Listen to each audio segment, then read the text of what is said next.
Your book fully explores and there's a copy behind you, which is that's expert branding there behind you. Perfect location, perfect placement. Your book, Grace, fully explores the relationship between a speechwriter on the subject, in this case, President Barack Obama. And a line from page 4 of your book sets the tone for the remaining 296 pages, which is, quote, to be a speechwriter for Barack Obama is fucking terrifying, unquote. Yeah. Yeah. We can curse on this show. We can, and we encourage it. We encourage it.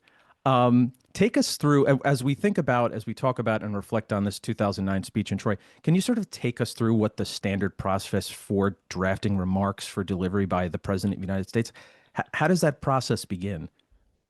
Yeah. All right. It usually begins about a month out. If you're lucky, right? We would kind of craft a long range calendar, message calendar, and then try to get a little bit more granular as you're a month out and then 3 weeks out, 2 weeks out.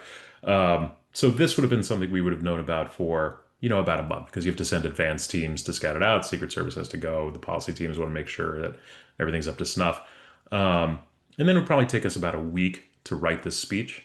So we would begin those processes by sitting down with Obama on the front end, and we'd be like, here are the 5 speeches we're here to talk about today, and for each one, we basically begin with the same question, which is, what's the story we're trying to tell, right? So with the speech in Troy, the story we're trying to tell is the story of how we got here, the story of everything we're putting into place to try to get out of it, and the story of what the economy is going to look like going forward if we kind of continue to put these plans into action and live up to some of our most timeless values. You may ask, why are we here at Hudson Valley?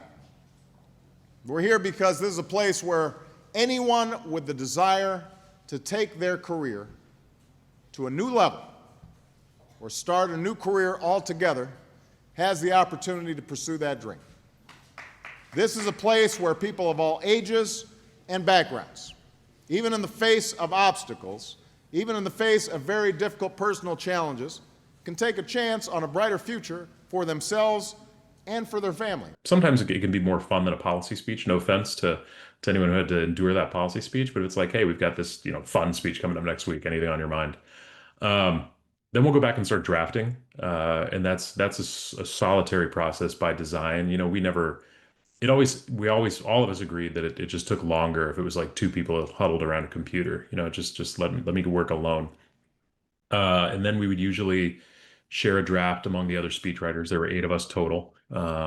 2 worked solely for the First Lady, 2 worked solely on national security and foreign policy, and the other 4 of us were just sort of utility players who could write anything.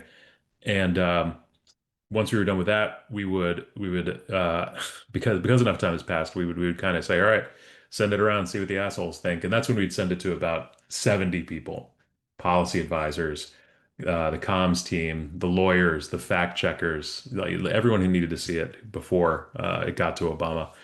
Um, and then they'd all send us their edits, even whether it was in their wheelhouse or not. And then it was up to us, which edits to take, how to rework it.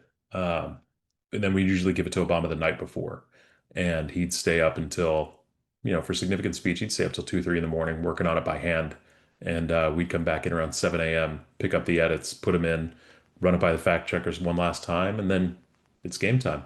And for a truly big speech like the State of the Union or something like that, he'd usually pop in his AirPods and listen to a little Eminem to get fired up.